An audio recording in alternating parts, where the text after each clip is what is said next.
Okay guys, I am at Durward Street, which used to be called Bucks Row, and this is where the body of Jack the Ripper's first victim, called Polly Nichols, was found.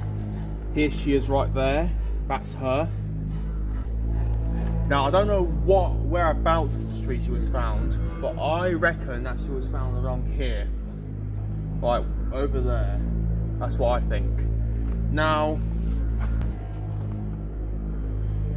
Polly Nichols was walking along the street because she thinks she purchased a bed, and this is where she was snatched by the Ripper. She was attacked there, her throat was cut and she was badly mutilated, and I've got the book right here so I was trying to see the description of what she was wearing. She wore a rustic brown double-breast overcoat, a new frock of the same colour, a white chest flannel,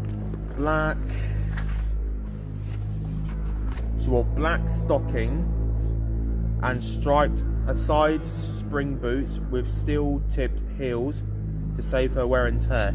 That's what she wore on that night she was murdered. And at the corner of Whitechapel Road and Osborne Street, she chanced to meet her former roommate Ellen Holland, who vainly tried to persuade Mary to come back with her. And that is the last sighting of Polly Nichols before she was murdered by Jack the Ripper. In the early morning of the 31st of August of 1888, all the police knew was that her throat was being cut so violently that her head was almost severed from her body, basically meaning that the killer tried to basically decapitate her head. Her eyes were wide open, gazing up at the blood-red sky when the horse-drawn ambulance came to take her body away. Her new black bonnet was tossed into the cart beside her,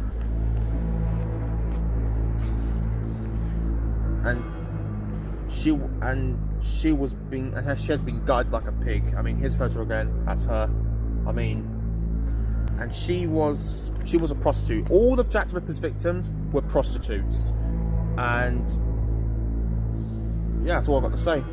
That's the history of Durward Street, also known as Bucks Row, on the 31st of August 1888.